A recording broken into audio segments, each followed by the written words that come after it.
My name is Tebogo Kotsi, and my colleague is here also, Thamsanqa. And like we're saying, we're talking very interesting things that are currently taking place in the current space. And we'll be talking to a young, beautiful lady from the MK party, who's the spokesperson for the MK Youth League. And her name goes Nkateko Makabela, who's going to be telling us something very interesting, because on Friday last week, we saw that the president signed the BELA bill, which the member of the marriage of union was actually opposing, which is the DA. And we saw other political parties standing up and actually being vocal to say the president must go ahead and sign it. And on Friday, he did sign it. And on that particular day, when he signed the BELA bill, something very interesting happened. We saw the Minister of Basic Education, who is currently a member of the DA, boycotting the signing ceremony. And she didn't pitch. And we as the community of South Africa we paid attention to it and we thought about it. I was thinking about it to say, how is a whole Minister of Education boycotting such a ceremony that is going to change the life of a black girl? And in that space, we're going to be to Ms. Nkateko, which the MK has been very vocal about the situation, and they're condemning the boycotting or not being present of the minister at the signing, to saying, hey, this is completely wrong and we don't appreciate of this and what's going to be happening. So, Ms. Nkateko, your view, you tell us, where is the MK standing with the BELA bill, and how do you feel about the BELA bill and also the minister not being present at the signing ceremony? Good afternoon. Firstly, my name is Nkateko Makabela, not Makabela, and I'm the interim national spokeswoman of the Mkhonto Party Youth League. Not a problem. So look, let me be very clear. Ours as the Mkhonto Party Youth League is very simple. We are enraged by what we're witnessing, and we cannot remain silent, because I mean the time for patience and diplomacy is honestly it's over. I mean, our education system is completely under attack, and those in power have made it clear where their loyalties lie, and that's firmly with the privileged and not with the oppressed black people, you know. And by us releasing a media statement, we found it very necessary, because Minister Gwarube and President Ramaphosa, who have made it abundantly clear that they are agents of white monopoly capital, and that they are against black disadvantaged children, that they are not going to play by the beat and march along with everybody. So we feel that they have betrayed the very people that they claim to represent, because the BELA bill was meant to bring long overdue transformation to a system that still marginalizes black children. You know what I mean? Their actions, honestly speaking, even by the president suspending clause 4 and 5, shows that they are more concerned with maintaining the status quo rather than addressing the historical injustices that continue to oppress black students in South Africa. Can you just clarify clause 4 and 5, what it means to us as the community? Why are these clauses being suspended for now? So essentially, these clauses, what they deal with is number one, the language barrier of Afrikaans, meaning that if, for example, in a word school in Menlo Park, and Nkateko from Mamelodi can be approved to enter that school and be a part of that system, whereas before I couldn't, because it's a predominantly Afrikaans school and I would need to be fluent in it. And then the other part is that it deals with the, what do you call this? English is running away. It deals with the identification and documentation of learners being allowed to go to school without the necessary documentation being submitted by their guardians and their parents. So the DA is mainly taking the BELA bill to court because of those. Because again, by allowing black children to be in these spaces, in these schools, automatically disadvantages the Afrikaner privilege. So, but we all know that the DA has been very vocal about being against the BELA bill. But in this situation, what action should be taken, because a Home Minister not being present at the signing, it says a lot. It screams red flags, if I may put it that way. Look, we've always known that Gijima Nangu Satani was never going to work. You know, I mean, it's crumbling, and it's always was bound to crumble. So for us, it's merely simple. The president of the country, being Cupcake, must just take a decisive stance and actually remove her from cabinet, because clearly she's towing the party line and not that of the country. Because I mean, if you're a minister in the cabinet of the government, you are an extension of the president and that government, not of your party. Therefore, you should put the interests of South Africans at the fore, and not that of your white privilege and your handlers at first. So ours is very simple.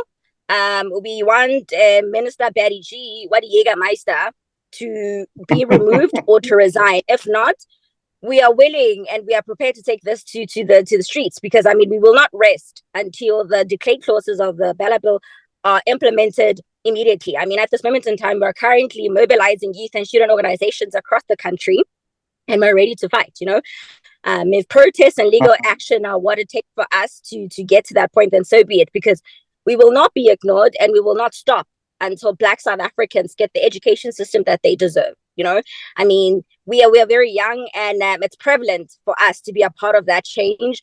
And most importantly, this is the beginning of a movement for true transformation in South Africa. I'm going through the statement that you issued out, especially when it comes to this issue that we're touching on. And you did mention in your statement that the government of national unity is crumbling. Can you just give me context on that? Why are you seeing that? What are you seeing from your point of view? I mean, look, the very nature of Gijima Nangu Satani was very deceitful. I mean, it was paraded as this government of national unity, whereas we all know that it's a coalition between the ANC and the DA. Helen Zille herself went out and said that. She literally said vehemently, it's on video, she said the whole purpose of this coalition is mainly to disrupt the left politics. So they were never, ever going to succeed, because, again, fundamentally, they don't agree on certain principles. I mean, if you look at their stance on Israel versus Palestine, if you look at their stance on Ukraine versus Russia, you look at their stance on education. I mean, right now, we are seeing it, how their stances are not even aligned when it comes to the BELA bill.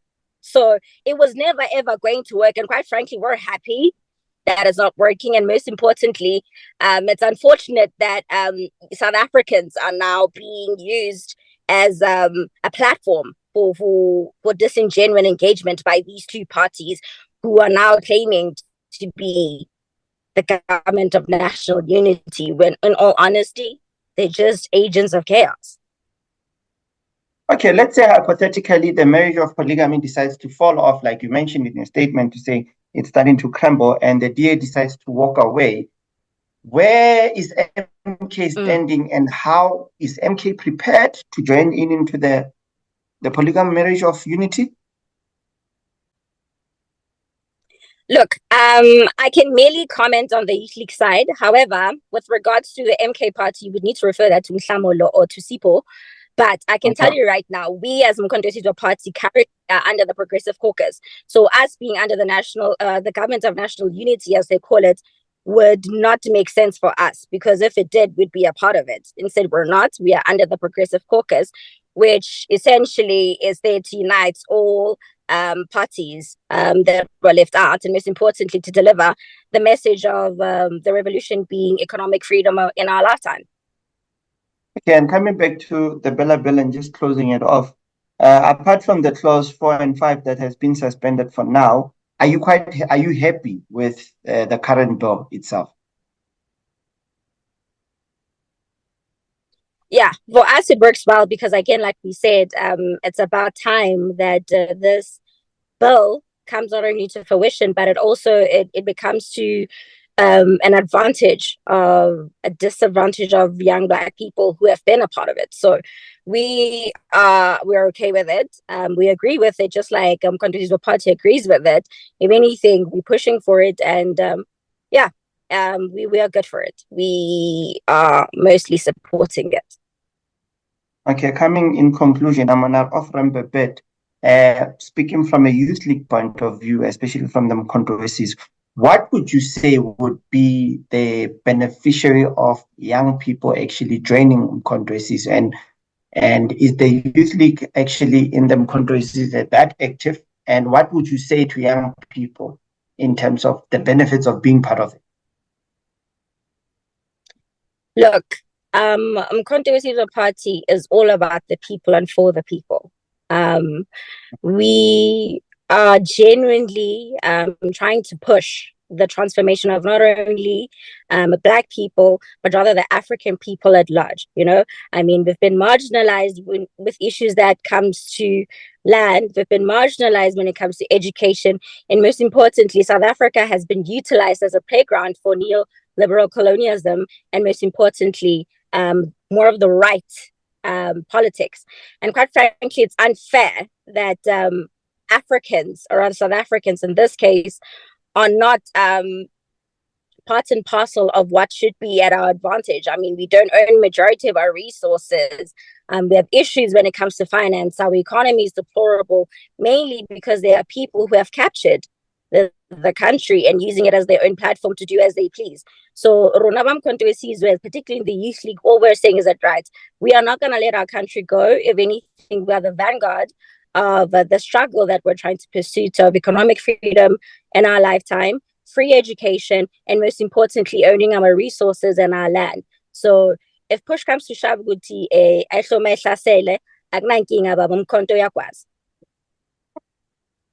Thank you very much.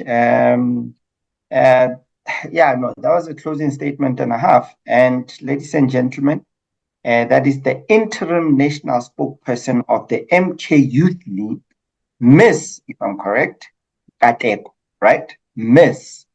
So, hey, yeah, no, thank you for joining us. And definitely we will be in touch with other issues that will be touching based on and keeping in track in terms of what the MK is up to and what they are doing for our people.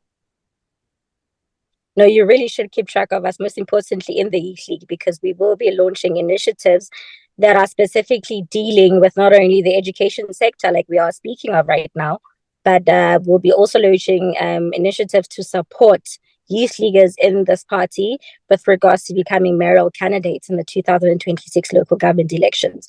So you guys should really tune in and keep in touch with what we're doing. But most importantly, note that whatever we're doing is of the betterment of society and the people. And yeah, Kwaza Mkonto Kwaza. Thank you very much. Yes. And ladies and gentlemen, yeah, we heard it. The Minister of Basic Education didn't pitch up to the signing of the BELA bill, and controversies, they're quite vocal about where they stand in terms of, hey, the minister boycotting the signing. It's quite a serious issue.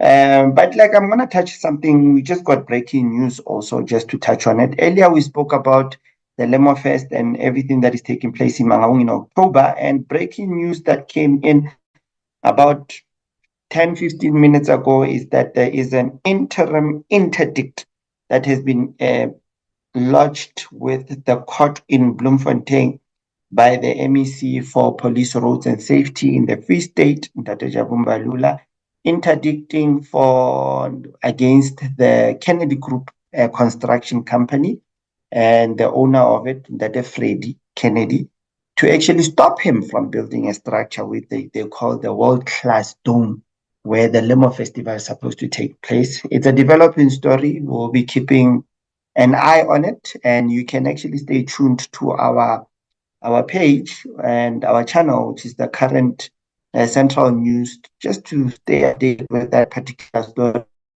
of attention to that story. Just like we're paying attention to the BELA bill, and we all heard the BELA bill, it's going to work out very nicely. It's just that I'm actually concerned about what's going to happen now that we're starting to see cracks, like I mentioned, red flags. A whole minister boycotting a bill that is going to better the lives of young kids, especially the Black community. And she's saying, I'm against that. We shall see. It's a developing story that we'll keep an eye to it.